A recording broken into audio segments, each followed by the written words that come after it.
नमस्ते बच्चों, my self Jaiswal sir. हम पढ़ रहे हैं class 9th science chapter 8 motion. Last class में हमने ये देखा था कि पाथ लेंथ एंड डिस्प्लेसमेंट में क्या डिफरेंस है और उससे कंसर्न कुछ क्वेश्चंस किए थे। Now we will move ahead with topic uniform motion and non uniform motion. So uniform motion and non-uniform motion.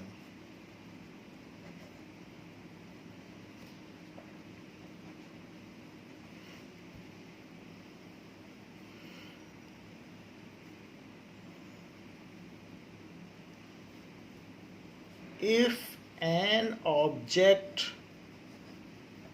moves in one direction या straight line path in one direction, सीधी रेखा में चलता रहे और एक ही दिशा में चलता रहे, in straight line path in one direction, लौटे बिना, and covers equal distance in equal interval of time,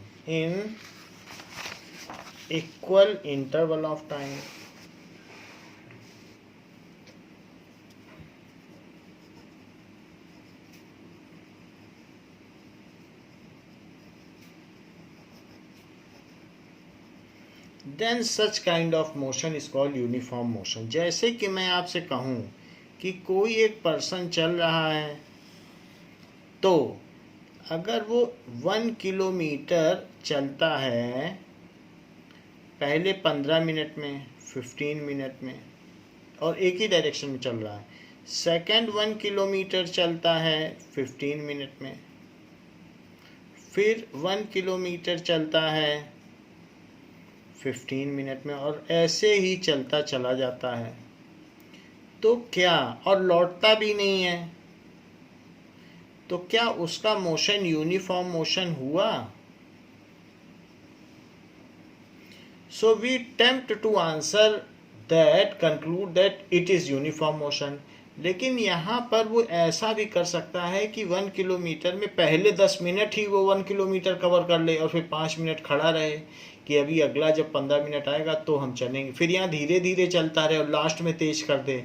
तो ऐसे केस में हमें ठीक नहीं पता चल पाएगा कि वो इक्वल टाइम इंटरवल में इक्वल डिस्टेंस कवर कर भी रहा है कि नहीं, क्योंकि हो सकता है 10 मिनट में पूरा कर ले और 5 मिनट में चाट पकौड़े खाता रहे, तो ऐसे केस में यूनिफॉर्म नहीं होगा। उसको बिल्कुल एक स्पीड से ऐसे चलना पड़ेगा, कहीं रुकना भी नहीं, एक ही स्पीड से चलना पड़ेगा। तो ऐसे केस में टाइम इंटरवल में हमें चेक करना पड़ेगा कि चलो अच्छा 1 मिनट में देखें कि कितना चल रहा है। हो सकता है 1 मिनट में भी वो अलग अलग सेकंड में अलग अलग स्पीड से चल रहा हो, तो हम हर सेकंड में भी देखेंगे कि वो एक स्पीड से इक्वल डिस्टेंस कवर कर रहा है। फिर 1 सेकंड के 10th पार्ट में भी देखेंगे, तो हम टाइम इंटरवल को छोटा करते जाएंगे और ये देखेंगे कि क्या वो हर इक्वल टाइम इंटरवल में इक्वल डिस्टेंस कवर कर रहा है। यदि वो ऐसा कर रहा है, then its motion is uniform motion. तो यहाँ पर इक्वल टाइम इंटरवल ही कहना सफिशिएंट नहीं है, टाइम स्पैन में बी इनफाइनाइटेसिमली स्मॉल। टाइम इंटरवल कितना ही छोटा क्यों ना हो, वो हर एक इक्वल टाइम इंटरवल में इक्वल डिस्टेंस कवर करे। सो टाइम इंटरवल में be very small, time interval में B इनफाइनाइटेसिमली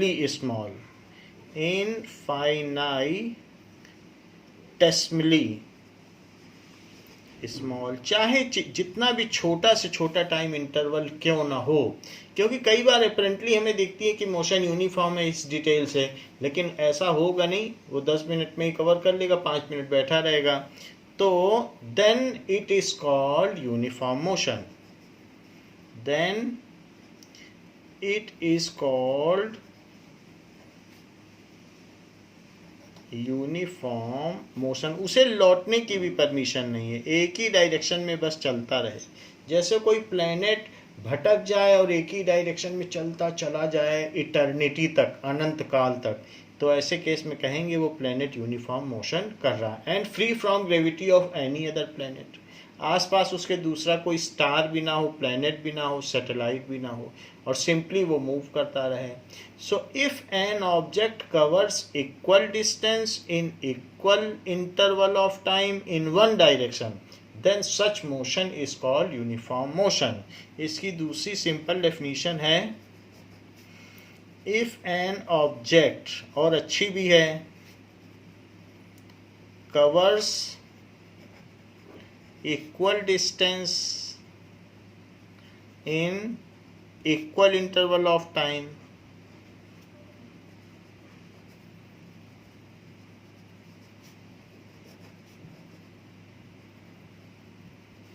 in one direction,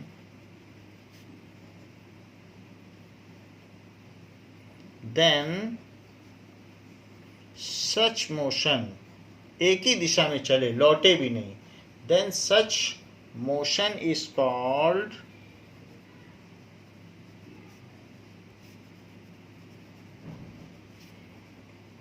uniform motion. जैसे कि अगर हम देखें कि कोई भी चीज 1 मीटर चलती है 1 सेकंड में, फिर अगला 1 मीटर चलती है 1 सेकंड में, और 1 मीटर चलती है 1 सेकंड में, 1 second is sufficiently small time interval. So in this case we may conclude that such motion is, और इक्वल डिस्टेंस चल रही है, इक्वल इंटरवल ऑफ टाइम, और एक ही तरफ चलती चली जा रही है, तो इस तरीके के मोशन को हम कह सकते हैं यूनिफॉर्म मोशन। इस केस में कोई फ्लॉ नहीं होगा, हम सोच लेंगे कि हाँ भाई वो ठीक ठीक चल रहा है, लेकिन बड़े स्पेन ऑफ टाइम में हमें धोखा हो सकता है, तो दिस इज यूनिफॉर्म, एक ही तरफ चल रहा है।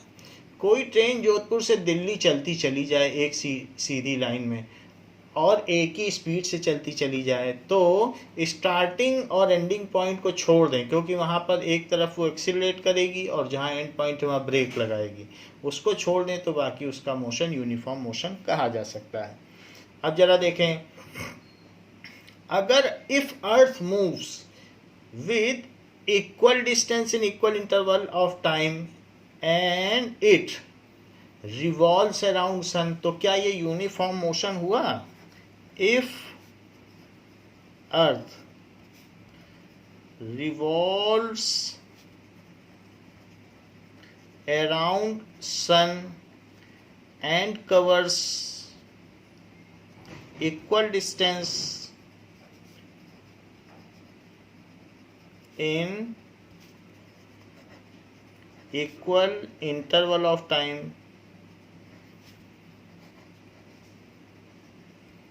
is it uniform motion?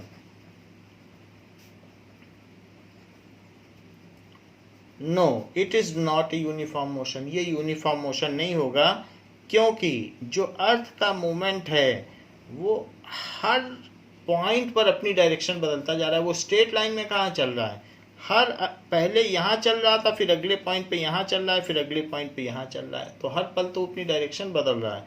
So earth is changing its direction at every next point, तो इसलिए as it is not moving in a linear path and changing its direction in every next moment, as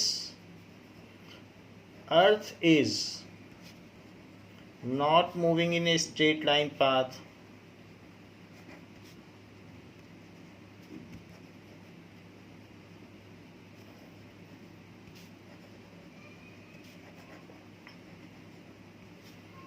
and changing its direction, तभी वो circular path पर है, it's direction at every next point, so it is not a uniform motion. Linear भी होना होगा। अगर आप किसी सर्कुलर पार्क के चारों तरफ बाइक चला रहे हो तो आपको हर सेकंड में, हर पल में अपनी बाइक को मोड़ना पड़ेगा, तभी सर्कुलर पाथ पे जा सकते हो। नॉट ए यूनिफॉर्म मोशन, ऐसा हो गया। तो ये बात हमने देख ली कि यूनिफॉर्म मोशन क्या होता है। जैसे हम किसी बॉल को ऊपर की ओर फेंकें, तो ऊपर की ओर फेंकने पर जब तक वो ऊपर जाती है तो क्या वो यूनिफॉर्म मोशन होगा? नहीं। जैसे जैसे ऊपर जाएगी उसकी स्पीड स्लो होती जाएगी और एक ऐसा पॉइंट हो जाएगा कि ज़ीरो हो जाएगी और फिर वहाँ पर वो रुकेगी मोमेंटरीली और फिर नीचे गिरेगी, और इस तरीके से उसका मोशन यूनिफॉर्म मोशन नहीं होगा क्योंकि उसकी स्पीड बदल रही है। ऐसे ही किसी 20 मंजिला इमारत से, 20 स्टोरी बिल्डिंग से कोई ऊपर से बॉल सिंपली छोड़ दी जाए तो जैसे जैसे वो नीचे आएगी उसकी स्पीड लगातार बढ़ती जाएगी। तो वो अलग अलग टाइम स्पैन में या टाइम इंटरवल में अलग अलग डिस्टेंस कवर करेगी और सबसे लास्ट सेकंड में तो वो सबसे ज़्यादा डिस्टेंस करेगी क्योंकि उसकी स्पीड बहुत बढ़ चुकी होगी। तो इस तरीके का मोशन भी यूनिफॉर्म मोशन नहीं होगा क्योंकि अलग अलग टाइम में वो अलग अलग डिस्टेंस कवर कर रही है। So let us come to next type of motion, that is called non uniform motion.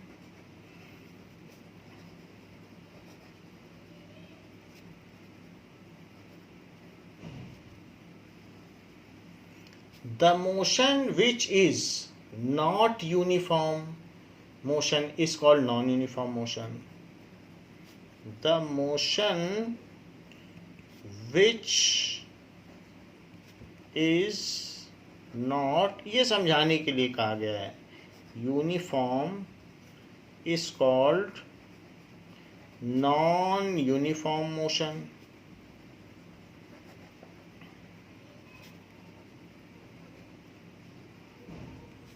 If an object covers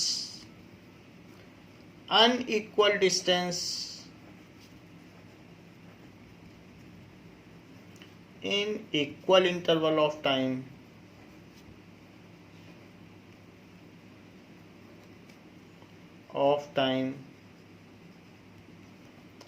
अलग अलग डिस्टेंस ट्रेवल करे, जैसे कि मान लीजिए कि 1 सेकेंड में वो 1 मीटर चले, फिर अगले 1 सेकेंड में वो 2 मीटर चल ले, ऐसे कर ले, फिर अगले 1 सेकेंड में वो 3 मीटर चल ले और फिर 1 मीटर चल ले और फिर अगले सेकेंड में फिर 1 मीटर चल ले। तो उसका कुछ भरोसा नहीं है कि वो इक्वल चले और कभी कभी लौट भी जाए, यहाँ तक चला गया और फिर उसके बाद लौटना शुरू कर दिया। So if it covers unequal distance in equal interval of time, equal interval of time में अनइक्वल डिस्टेंस कर रहा है, तो इससे पता चलता है कि डिफरेंट है। और चेंजेस इट्स डायरेक्शन, और चेंजेस इट्स डायरेक्शन, तो और बोथ, या तो वो it covers either unequal distance, या तो वो ऐसा करे कि अनइक्वल डिस्टेंस चले, आइदर अनइक्वल डिस्टेंस या डायरेक्शन चेंज करे, या दोनों ही काम करे, अनइक्वल डिस्टेंस भी चले और डायरेक्शन भी चेंज करे, और बोथ दोनों ही करे। तो ये इन सभी केसेस में then such motions are called non uniform motion. Such motion, जैसे यहाँ पर ये सर्कुलर पाथ है, अपना डायरेक्शन चेंज कर रहा है, such motions are called non uniform motion. कोई भी चीज़ अर्थ की ओर मूव करती है, ऊपर से अगर छोड़ी जाए 20 मंजिला इमारत से, 20 स्टोरी बिल्डिंग से, तो शुरू में धीरे चलेगी, फिर स्पीड बढ़ती जाएगी और इतनी तेज स्पीड हो जाएगी, लगातार उसकी स्पीड बढ़ती है क्योंकि ग्रेविटी उसको फोर्स लगाती है। और फोर्स लगाने की वजह से उसकी स्पीड बढ़ती है, तो ऐसे केस में ये नॉन यूनिफॉर्म मोशन है। So falling of a body due to gravity is a non uniform motion. So falling of body due to gravity, falling of ball due to gravity is non-uniform motion.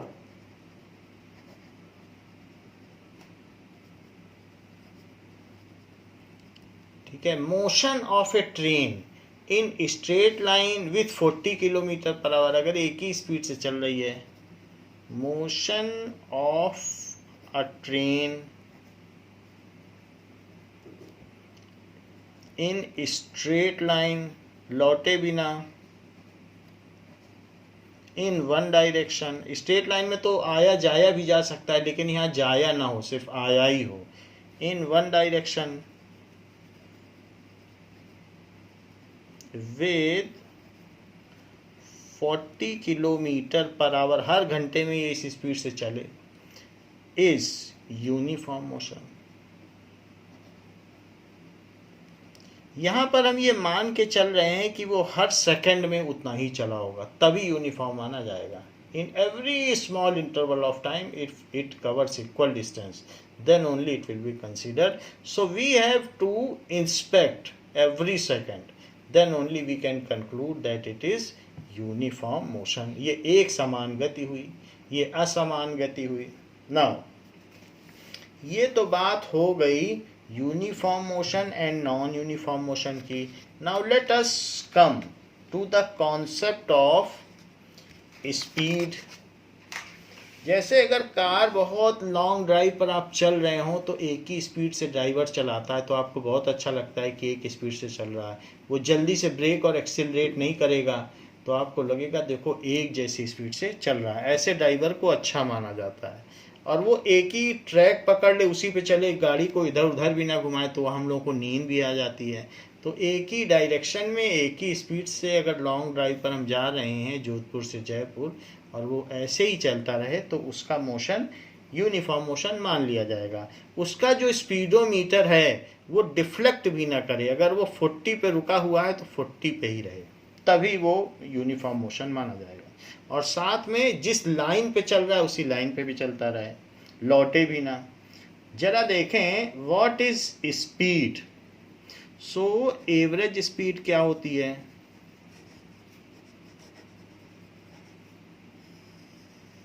It is the distance covered per unit time.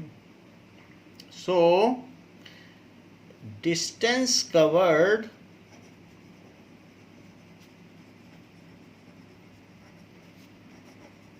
per unit time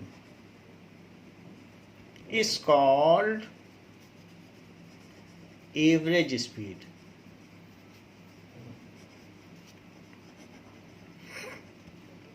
average speed को हम कैसे कह सकते हैं कि total distance covered या path length, total distance travelled. मान लीजिए जैसे आप जोधपुर से जयपुर गए और आपने ऐसा करने में 300 किलोमीटर डिस्टेंस ट्रैवल की, उसमें बीच पे कहीं पर कार खड़ी हो गई और आपने कुछ कोल्ड ड्रिंक्स पिए, पकौड़े खाए, चाय पी, तो वो सारा भी आपने 300 किलोमीटर डिस्टेंस ट्रैवल किया और ऐसा 6 घंटे में किया। सो टोटल टाइम टेकन, तो आपकी गाड़ी कहीं रुकी भी होगी सिग्नल पर, तो total distance upon total time, तो उससे आपकी एवरेज स्पीड आ गई। अच्छी सड़क हुई तो उसने तेज भी कर दी गाड़ी, अगर ख़राब सड़क हुई तो धीमी भी कर दी, लेकिन total distance travel upon total time करें 300 किलोमीटर अपॉन 6 आवर्स, तो उससे एवरेज स्पीड आ जाएगी। उसमें कई जगह फास्ट एंड स्लो हुई है। इफ क्वेश्चन दिया गया है, if A car moves from Jodhpur to Jaipur initial reading of odometer, जब शुरू में हमने देखा तो ओडोमीटर की क्या रीडिंग थी? Reading of odometer was 2000 kilometer, and after reaching Jaipur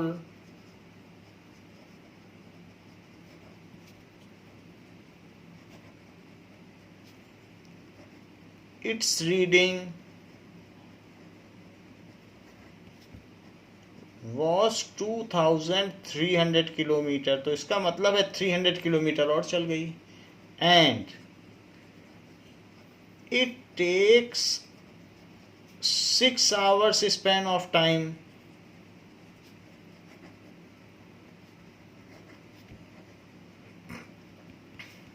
find its average speed।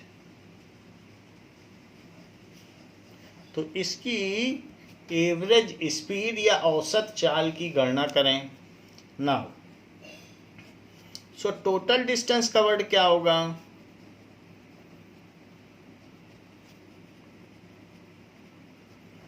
It is equals to final reading minus initial reading. Final reading minus initial reading. Final reading 2300 तक पहुंच गई और जब गाड़ी चलना शुरू की थी तो 2000 थी। सो इस तरीके से 300 किलोमीटर हमने सफ़र तय कर लिया। 300 किलोमीटर हम चल गए। टोटल टाइम टेकन क्या है?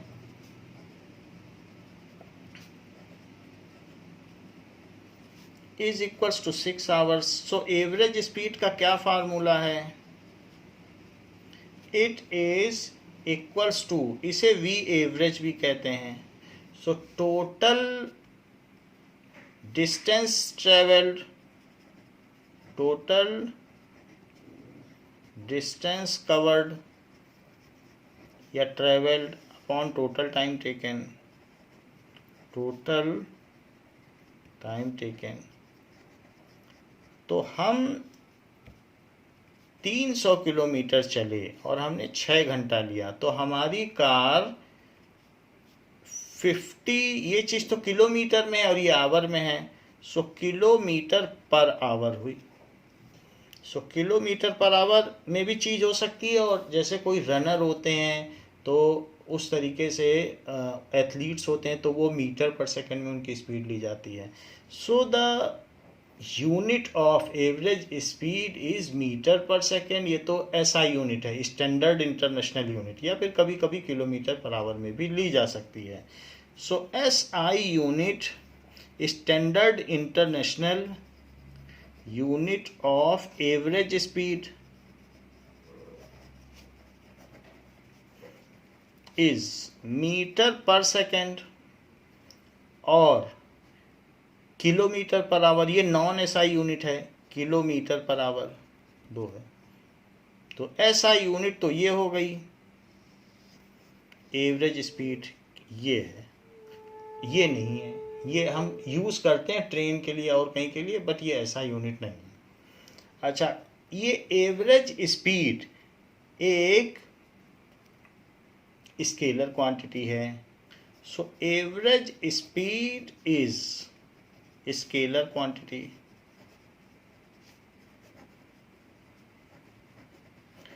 इट हैज़ मैग्नीट्यूड ओनली, क्योंकि आप जयपुर गए होगे तो कई बार आपकी गाड़ी लेफ्ट मुड़ी होगी, कई बार राइट, सीधे तो गए नहीं होगे, तो इसलिए हम ये मान सकते हैं कि ड्राइवर लास्ट में बोलेगा देखिए सर आपको हमने 300 किलोमीटर 6 आवर्स में पहुंचा दिया है।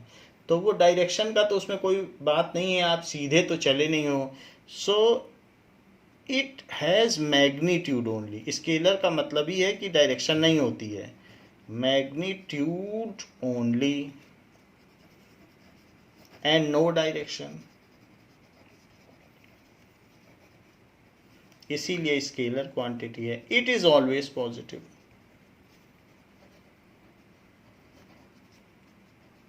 पॉजिटिव, तो ये पॉजिटिव हो गई। नाउ एवरेज स्पीड का एक और भी फार्मूला है.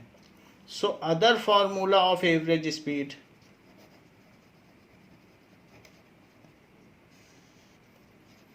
Average speed is equals to, अगर कोई भी चीज पहले शुरू में स्लो है और धीरे धीरे धीरे धीरे उसकी स्पीड बढ़ती जा रही है, इंक्रीज होती जा रही है, तो उसकी शुरू की स्पीड ले लीजिए initial speed plus final speed upon 2, यानी हमने एवरेज निकाल लिया, इनिशियल प्लस फाइनल प्लस 2. किसी विषय में आपके 0 मार्क्स हैं और किसी में 10 मार्क्स हैं, तो आपके एवरेज मार्क्स दोनों सब्जेक्ट में कितने हुए? 0 + 10/2, यानी 10/2 5 माने जाएंगे. तो इस तरीके से इफ स्पीड इंक्रीजेस, अगर मान लो वो रेसिंग दो कार में या स्कूटर में, तो स्पीड लगातार बढ़ती चली जाएगी. If speed increases with uniform rate, uniform rate से बढ़ने का क्या मतलब है कि मान लीजिए जैसे पहले सेकंड में 1 मीटर चला, फिर अगले सेकंड में इसकी स्पीड 1 मीटर और बढ़ गई, 1 मीटर और बढ़ गई तो 2 मीटर हो गई, फिर अगले सेकंड में 1 मीटर और बढ़ गई तो 3 मीटर हो गई. तो बढ़ता जा रहा है, ये डिस्टेंस भी तो बढ़ती जा रही. 1 सेकंड में 3, फिर एक और बढ़ गई तो 4 मीटर हो गई 1 सेकंड में, तो ये और बढ़ गई. तो इस तरीके से इसकी स्पीड यूनिफॉर्म रेट में बढ़ रही है. Then above formula can be used, then above formula can be used, can be used, ऐसा भी हो सकता है. जैसे कि हमने ये बात आपको बता दी, तो एवरेज स्पीड का क्या फार्मूला हुआ? अगर यूनिफॉर्म रेट से बढ़ रही है स्पीड, हर सेकंड में इक्वल अमाउंट में स्पीड बढ़ रही है, फोर्स लगाएंगे तो स्पीड बढ़ेगी, चाहे वो फोर्स इंजन ही क्यों ना लगा रहा हो. ऑटोमोबाइल में वो फोर्स इंजन लगाता है. So v average is equals to initial speed u plus v/2, जहां पर u क्या है? इनिशियल स्पीड, और v क्या है? v बाद में आता है, तो इसलिए ये फाइनल स्पीड, अगर अल्फ़ाबेट के नज़रिए से देखा जाए ये है. If there is uniform increase in speed due to force applied by engine, तो इंजन ने फोर्स अप्लाई किया तो उसकी स्पीड बढ़ रही है, and its initial speed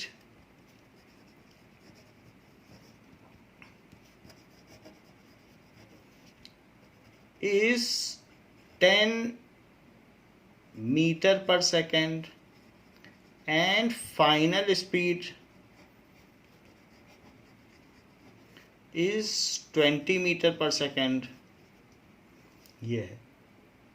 And this happens in 4 seconds and this happens, जितना उसकी टोटल जर्नी हुई है, इन 4 सेकेंड. 4 सेकेंड में उसने अपनी स्पीड 10 से 20 कर ली, चाहे वो कार भी हो सकती है, कुछ भी हो सकती है. What is it's average speed?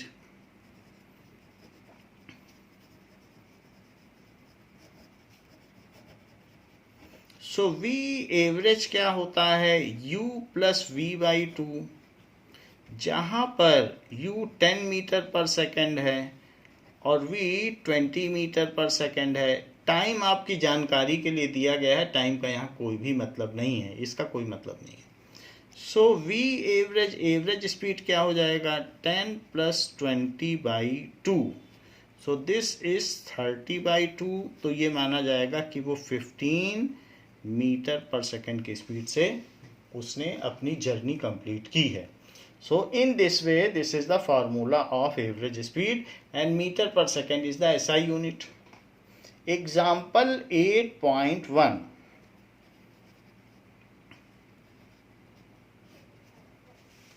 Now, an object travels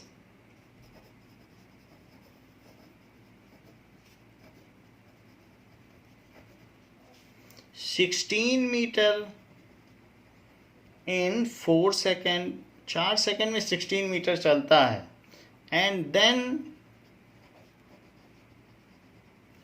another 16 metre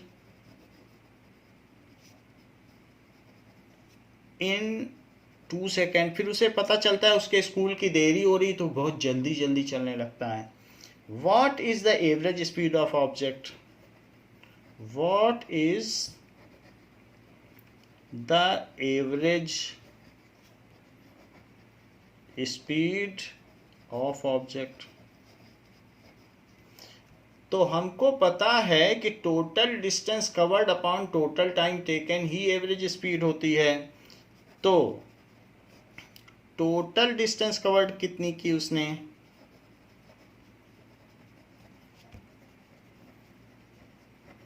It is 16 meter plus 16 meter, that is 32 meter. Total time taken कितना हुआ?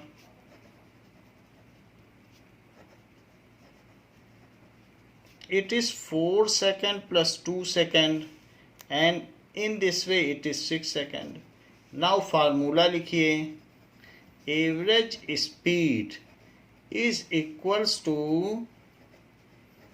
total distance covered upon total time taken.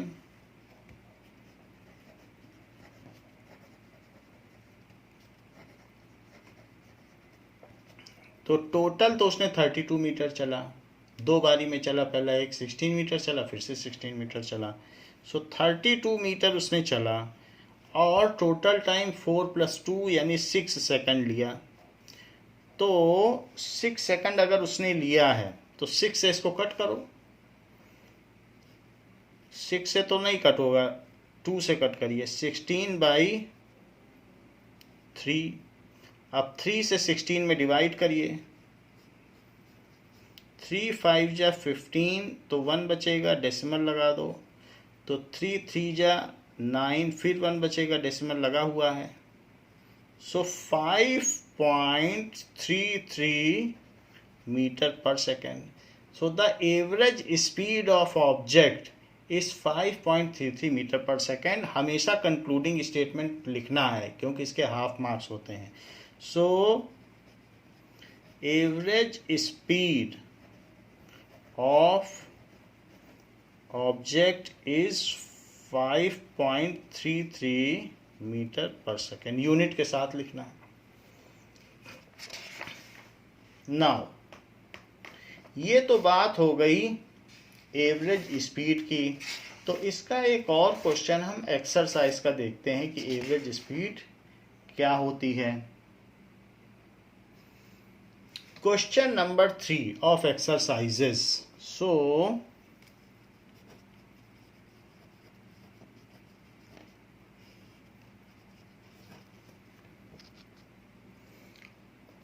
Abdul, while driving to school,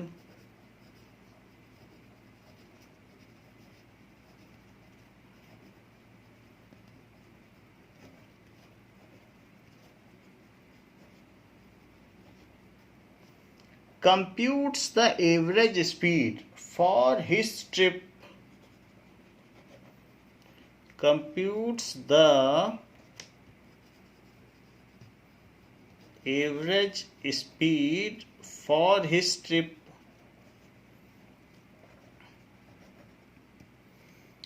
To be 20 kilometre per hour. To be 20 kilometre per hour. जाते समय उसने देखा कि उसकी speed 20 kilometre per hour है. On his return trip. On his return trip, जब वो वापस आया, along the same route,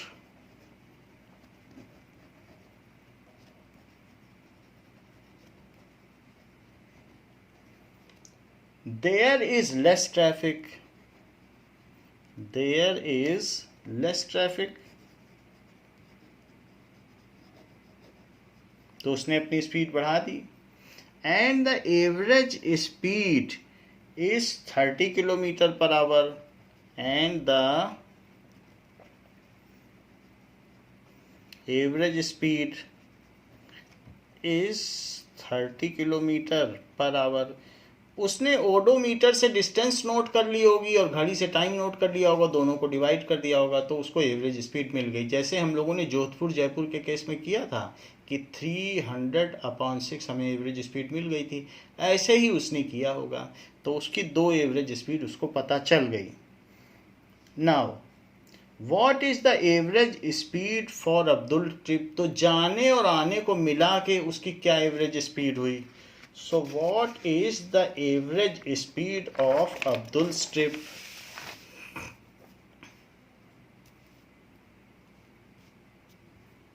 now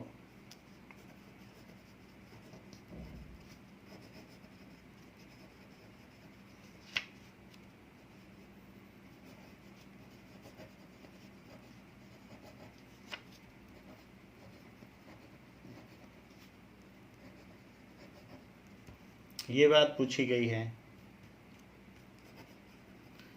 तो लेट, अगर उसके होम से स्कूल तक का जो डिस्टेंस है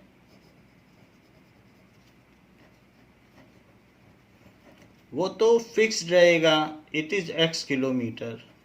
late the distance from home to school, let the distance between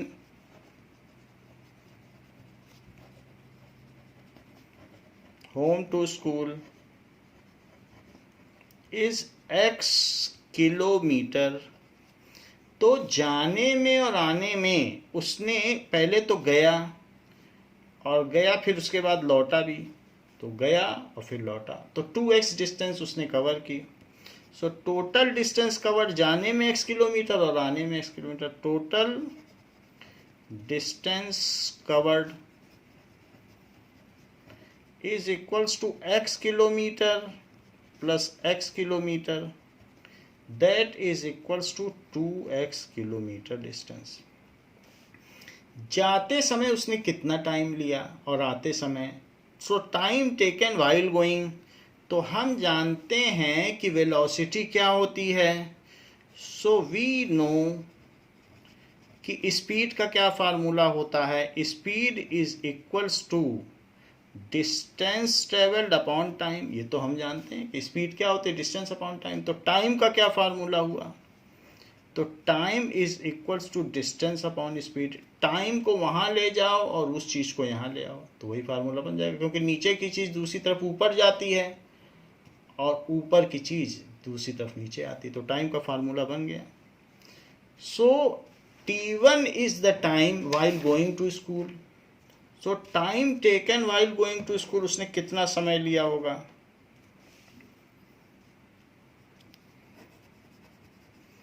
time taken while going to school, तो t इज इक्वल्स टू, इसे मैं t1 मानता हूं, इट इज इक्वल्स टू उसने कितनी डिस्टेंस चली, डिस्टेंस का फार्मूला लगा दो, तो x डिस्टेंस चली होगी और किस स्पीड से वो स्कूल गया, 20 की स्पीड से, तो इतने आवर उसने टाइम ले लिया।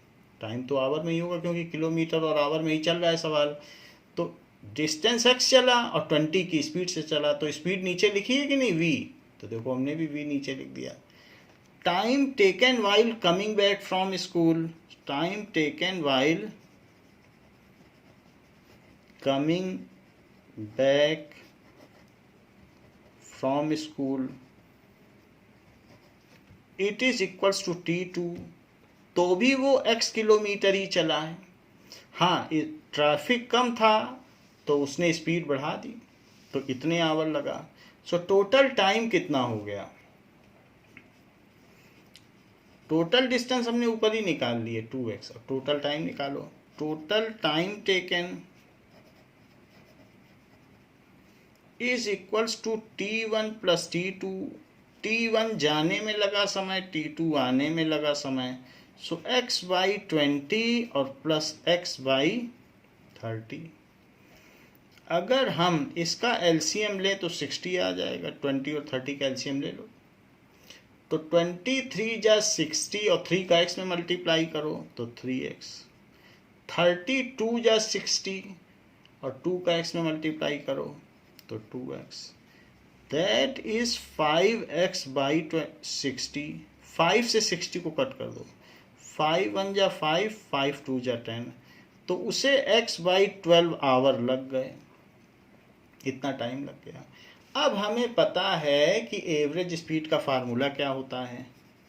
Average speed is equals to total distance covered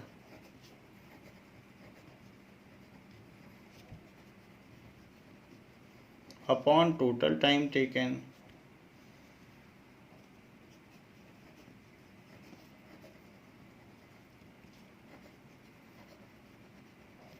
so total distance कितनी इसने कवर की? टोटल डिस्टेंस इसने 2x कवर की। कैसे? ऊपर हमने देखा x जाते समय और x आते समय। और टोटल टाइम कितना लिया है? x by 12। तो उसमें डिवाइड करना है। डिवाइड ऐसे भी हो सकता है और ऐसे भी हो सकता है। x बाई 12 डिवाइड ही तो है, तो ऐसे लिख दिया। लेकिन जब भी डिवीजन का साइन होता है तो वो मल्टीप्लिकेशन में बदल जाता है और चीज़ें पलट जाती हैं डिवीजन के बाद वाली, ऐसा भी होता है। अब इस x से x कट गया है और 12 2 जा 24, तो average speed 24 kilometre per our हो गई है। सो average speed of total trip is 24 kilometre per hour. ये कंक्लूडिंग स्टेटमेंट है।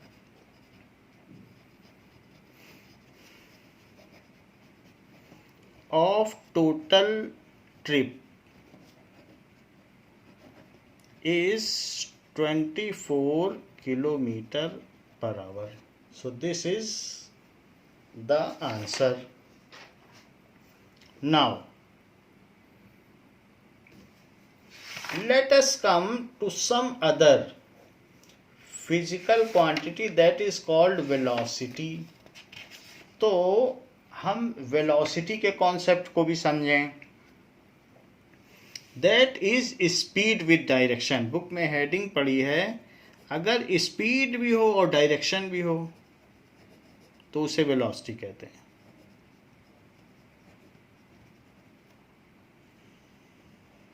That is called velocity. What is velocity?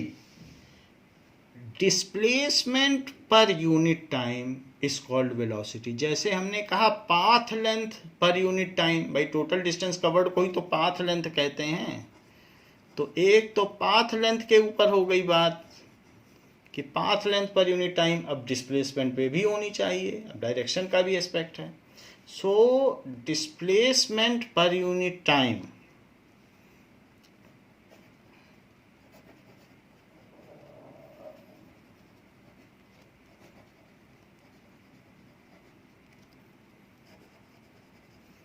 is called velocity. Displacement पर यूनिट टाइम को आप कह सकते हो rate of displacement of a moving object, क्योंकि time जो है पर यूनिट टाइम को रेट भी बोलते हैं।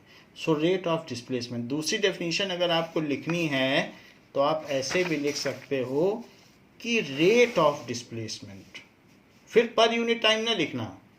So rate of displacement या time rate of displacement of moving object is known as average velocity। जैसे एवरेज स्पीड थी वैसे ही एवरेज वेलोसिटी है। So it is average velocity. यहाँ पर भी एवरेज वर्ड रहेगा। So it is average velocity. Now average velocity का formula क्या होगा? Now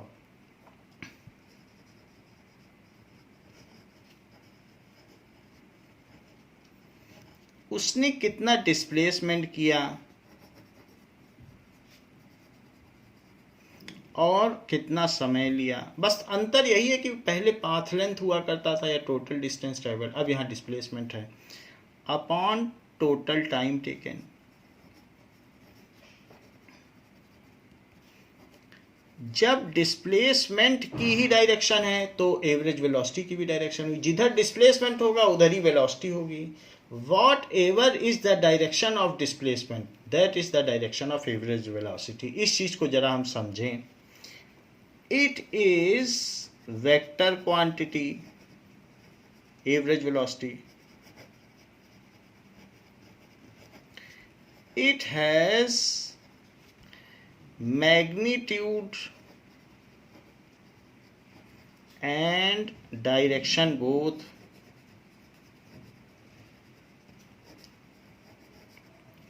Its SI unit is meter per second and other unit, और दूसरी यूनिट क्या है? अदर यूनिट लिखना चाहिए। किलोमीटर के छोटा होगा किलोमीटर पर आवर, तो 2 यूनिट होगी, मीटर पर सेकंड, किलोमीटर पर आवर। अब जरा हम देखें कि कैसे इसमें डायरेक्शन होती है। मान लीजिए कि एक चीज़ 15 मीटर चली है इस पाथ से, कर्व्ड पाथ से, नॉन लीनियर पाथ से, और वो ए बी से होते हुए सी पे पहुंच गई। ऐसा इसने 3 सेकंड में किया। और अगर हम शॉर्टेस्ट डिस्टेंस निकालें तो वो आती है 10 मीटर। तो मान लीजिए ऐसा इसने 2 सेकंड में किया, 3 सेकंड ना लीजिए, 2 सेकंड। तो 2 सेकंड में यहाँ से यहाँ पहुँच गई। तो अब अगर हम आपसे कहें तो 2 सेकंड में यहाँ से यहाँ पहुँची, तो डिस्प्लेसमेंट भी 2 ही सेकंड में हुआ है, क्योंकि 2 सेकंड में वो ए से सी पे पहुंच गई। जो टाइम लिया वही तो यहाँ से यहाँ तक, यहाँ तो वो चली ही नहीं है, लेकिन ये शॉर्टेस्ट डिस्टेंस है तो डिस्प्लेसमेंट है। तो यहाँ पाथ लेंथ कितना है? पाथ लेंथ 15 मीटर, और टाइम टेकन क्या है? Is equals to 2 second. तो बताइए एवरेज स्पीड क्या हुई? It is path length. अब वो तो कर्व्ड पाथ है, उसका कोई डायरेक्शन तो होगा नहीं, और upon time taken, so it is 15/2, तो 7.5 मीटर पर सेकेंड हो गई। अब डिस्प्लेसमेंट कितना है? डिस्प्लेसमेंट तो शॉर्टेस्ट डिस्टेंस होती है, so displacement is equals to +10 metre. क्यों +10 क्यों ले रहा हूं? क्योंकि वो राइट में गई है, लेफ्ट में जाती तो माइनस लेता। तो डिस्प्लेसमेंट हमेशा वेक्टर क्वांटिटी होती है। और टाइम क्या है? 2 सेकेंड। तो बताइए एवरेज वेलोसिटी क्या हुई? ये तो एवरेज स्पीड का फार्मूला था। और अब लगाइए एवरेज वेलोसिटी का formula. Average velocity is equals to displacement upon time. तो डिस्प्लेसमेंट कितने का है? +10 मीटर का, और टाइम 2 सेकेंड है। तो यहाँ पर भी मीटर लिख लीजिए, यहाँ पर भी सेकंड लिख लीजिए, उसी से यूनिट आ जाती है, तो यहाँ पर भी लिख दिया। तो it is +5 metre per second. अब हम इसको इंटरप्रेट कैसे करें? The average velocity of object is 5 metre per second towards right. ये जो राइट वर्ड है कि राइट की तरफ है उसकी वेलोसिटी, हर सेकंड में वो 5 मीटर चल रहा है, डिस्प्लेस हो रहा है, और 2 सेकंड में वो 10 चल जाएगा। ये एक तरीके का रेट है। पाथ लेंथ में भी रेट ही कहा गया है कि हर सेकंड में 7.5 की पाथ लेंथ चल रहा है, और दो सेकंड में वो 15 की पाथ लेंथ चल रहा है। तो वेलोसिटी हो चाहे स्पीड, ये रेट होती है कि 1 सेकंड में इतना चला, तो 10 सेकंड में कोई भी बता देगा कि कितना चला। तो हम हर सेकंड में कितना वो चला है इसी को कहते हैं वेलोसिटी। डायरेक्शन के साथ हो तो, और बिना डायरेक्शन के हो कि सिर्फ इतना चला है तो पाथ लेंथ कहा जाएगा। तो object average velocity of object is 5 metre per second towards right. इससे क्या पता चलता है, ये प्लस होने की वजह से राइट है, जिधर डिस्प्लेसमेंट है उधर ही वेलोसिटी होगी, क्योंकि उधर ही तो ऑब्जेक्ट जाएगा। So the direction of average velocity is in the direction of displacement, क्योंकि वही साइन जो यहाँ है वही यहाँ पर कैरी फॉरवर्ड हो गया। So direction of average velocity is direction is same as direction of displacement, is same as direction of, जिधर विस्थापन की दिशा होती है उधर ही औसत वेग की दिशा होती है, ये हमने देख लिया। अच्छा, क्या आप और कुछ भी नोटिस कर रहे हैं? That is the average speed is always greater than the magnitude of average velocity. सिर्फ एवरेज वेलोसिटी मत बोलिएगा, इसके दो एस्पेक्ट हैं, एक तो डायरेक्शन है और एक magnitude.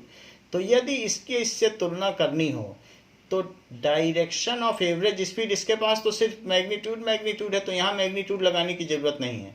Direction of average speed is greater than, कभी कभी इक्वल भी हो सकती है अगर स्ट्रेट लाइन में ही चल रहा हो, और ग्रेटर भी हो सकती है या इक्वल भी हो सकती है। तो हमेशा एवरेज स्पीड ही ज़्यादा होगी, एवरेज वेलोसिटी ज़्यादा नहीं होगी। जैसे कि मान लीजिए कि कोई ऑब्जेक्ट जाता है और बाजार से सामान खरीद के आ जाता है ऐसे, और अपने ही घर पे आ जाता है, सो ए पर ही आ जाता है, ये इसका घर है। तो यहाँ से जाने में और यहाँ जाने में उसने 30 मीटर लिए और 30 मीटर लिए, और जाते समय उसने मान लीजिए हाफ एन आवर लिया, तो हाफ आवर, और आते समय इसने कितना लिया, आते समय धीरे धीरे आया तो 1.5 आवर, कहीं रुक भी गया, बैठ भी गया, तो इतना किया। तो 30 मीटर है, आप चाहे तो सेकंड में ले सकते हैं, मीटर और सेकंड का ठीक रहेगा। तो मीटर है तो आप इसको सेकंड में ले लें, तो आवर में ना लें, सेकंड में ले लें। नाउ इसने 30 मीटर 10 सेकंड में चला, और ये 30 मीटर ये चला है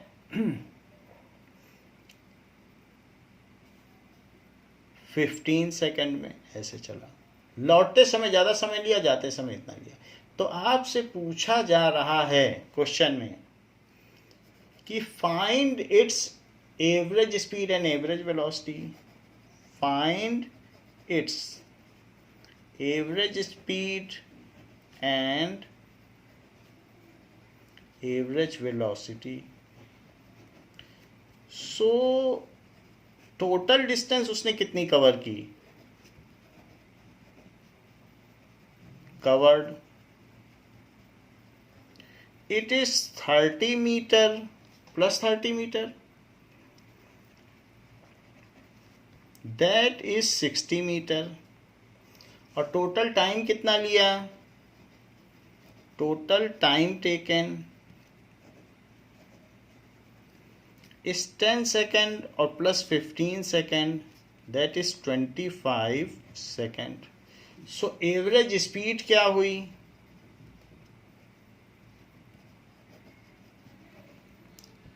इस पाथ लेंथ कितना टोटल डिस्टेंस ट्रेवल्ड हुआ है, total distance travelled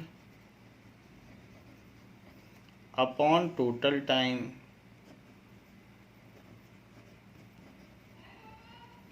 that is 60 metre upon 25 second. 5 से कट जाएगा तो 5 1 जा 5, 5 2 जा 10, 5 से इसे भी काटो तो 5 आ जाएगा, 12/5। अब 5 से 12 पे डिवाइड करो, तो 5 से जब 12 में डिवाइड करेंगे तो 5 2 जा 10 और 5 4 जा 20, डेसिमल लगा दिया। So it is 2.4 metre per second. ये तो हो गई इसकी एवरेज स्पीड। अब बात आती है एवरेज वेलोसिटी की, कितना डिस्प्लेस हुआ। अगर घर से कोई गया और घर ही में आ गया, अगर इनिशियल और फाइनल पॉइंट कोइंसाइड कर गया तो उसका डिस्प्लेसमेंट जीरो है, क्योंकि इनिशियल और फाइनल पॉइंट के बीच की दूरी को ही तो डिस्प्लेसमेंट कहते हैं, शॉर्टेस्ट डिस्टेंस। वो तो घर में ही आ गया। सो डिस्प्लेसमेंट यहाँ कितना है, अब जरा देखें। It is equals to 0 metre, अवश्य लिखें 0 मीटर है, क्योंकि घर पे ही आ गया, as initial and final point coincide. Displacement 0 है और टाइम कितना है, तो टाइम तो वही 25 सेकेंड हो गया। तो एवरेज वेलोसिटी क्या हुई, इस displacement upon time, it is 0/25। ये मीटर में हो गया, ये सेकंड में, तो ये 0 मीटर पर सेकंड हो गया। तो हम ये कह सकते हैं कि magnitude of average velocity, magnitude आया है, तो मैग्नीट्यूड ऑफ एवरेज वेलोसिटी 0 हो भी सकती है। अगर ऑब्जेक्ट चला हो तो भी 0 हो सकती है, अगर वो वापस आ गया हो तो डिस्प्लेसमेंट 0 हुआ और उस वजह से उसकी एवरेज वेलोसिटी भी 0 हो सकती है। जबकि एवरेज स्पीड 0 नहीं हुई, एवरेज वेलोसिटी 0 हो गई। तो इस तरीके से बहुत सारी चीज़ें हमने देखी, कई चीज़ें देखी। एक तो हमने ये देखा कि एवरेज वेलोसिटी और एवरेज स्पीड और एवरेज वेलोसिटी में एवरेज स्पीड भारी पड़ती है, हमेशा इसकी वैल्यू ज़्यादा होती है और कभी कभी इक्वल भी हो सकती है अगर स्ट्रेट लाइन में चला जाए। और एक और चीज़ देखी कि एवरेज वेलोसिटी 0 भी हो सकती है। अगर मान लो वो व्यक्ति घर लौट आया हो तो उसकी एवरेज वेलोसिटी 0 भी हो सकती है। On that basis we will differentiate between average speed and average velocity. तो अब हम इन दोनों में अंतर स्थापित करें। Let us differentiate between average speed and average velocity। तो एवरेज स्पीड और एवरेज वेलोसिटी में डिफरेंस देखें। पहली चीज, it is total distance travelled per unit time. It is distance traveled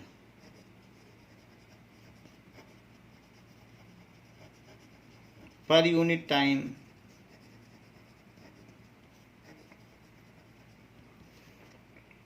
It is displacement per unit time।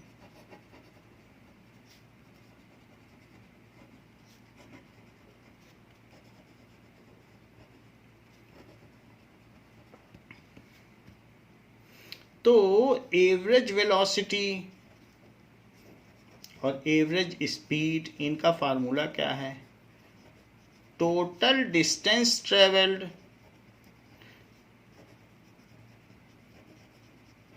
Upon total time taken. जबकि average velocity का formula क्या है, it is displacement upon time. Average speed का और भी एक formula है, u plus v by two. Initial speed plus final speed by two. v final speed है, शुरू में 10 से चल रहा था, बाद में 20 मीटर पर सेकंड से चलने लगा, तो 10 + 20/2 ऐसा भी हो सकता है। If it rate of increase in velocity is uniform, तब हम ये लगाएंगे। अच्छा, it is scalar quantity.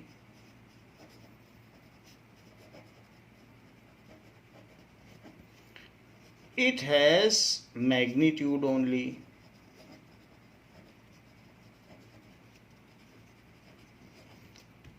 It is vector quantity.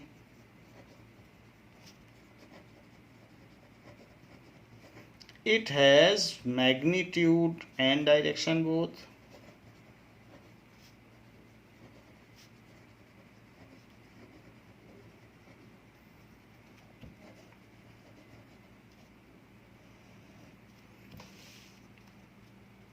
It is always positive, इसमें तो निगेटिव हो नहीं सकता है, और यहाँ पर डिस्प्लेसमेंट निगेटिव हो सकता है तो फिर एवरेज वेलोसिटी भी निगेटिव हो जाएगी। निगेटिव का मतलब वो चीज़ लेफ्ट में चल रही है। It is always positive, it may be positive और नेगेटिव, कुछ भी हो सकती है। Path length, path length is greater than or equal to the magnitude of average velocity। अभी हमने पीछे देखा था path length 7.5 मीटर पर सेकंड थी, और जबकि डिस्प्लेसमेंट 5 मीटर पर सेकंड था। तो पाथ यानी एवरेज स्पीड, तो एवरेज स्पीड की वैल्यू ज़्यादा थी कि नहीं, तो ये हमने पीछे देख लिया था कि ये 7.5 थी एवरेज स्पीड, और एवरेज वेलोसिटी जो थी वो 5 थी, वो कम थी। तो हमेशा जो एवरेज स्पीड होगी वो ज़्यादा ही होगी। अगर स्ट्रेट लाइन पाथ में चला जाए तब तो सेम हो जाएगी। सो कहा जा सकता है कि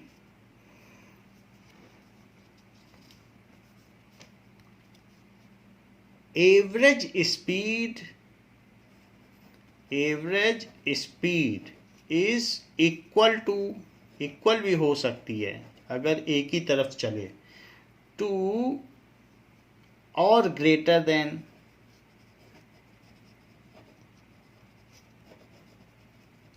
द मैग्नीट्यूड। एवरेज वेलोसिटी ना लिखिएगा, क्योंकि वेलोसिटी के दो एस्पेक्ट हैं। जैसे हमने आपको बताया था कि डांसिंग ममता और एकेडमिक ममता, अगर उसकी किसी अलका से तुलना की जाए और अलका सिर्फ पढ़ाई की करती है, सो अलका इज बेटर देन ये academic Mamata.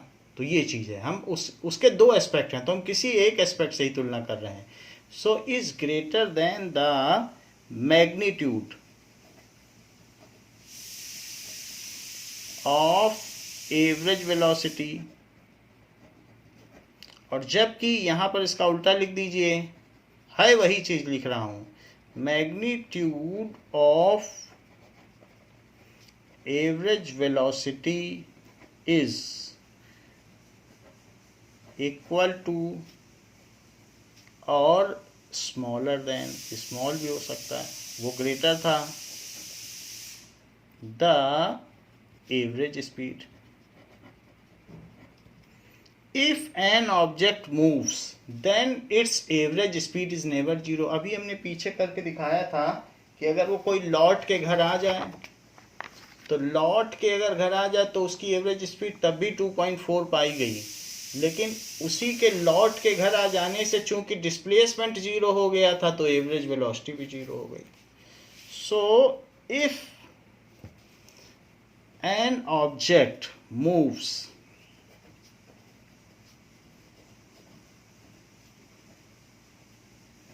then its average speed is never zero. If initial and final points coincide, then its average velocity is zero. If object moves and comes back to initial point and comes back to initial point, then average velocity is zero। ये चीज है। Unit of both is metre per second. ये कोई comparison नहीं है, बस note है। Unit यानी standard unit of both is metre per second, ये चीज।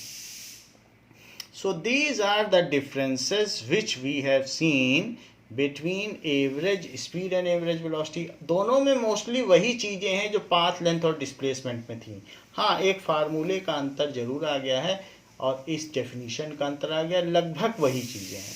तो इस तरीके से हम ये पता कर सकते हैं कि एवरेज वेलोसिटी क्या है और एवरेज डिस्टेंस क्या है। तो बच्चों, इस क्लास के लिए इतना ही। इसी के आगे हम नेक्स्ट क्लास में कवर करेंगे। थैंक यू बच्चों।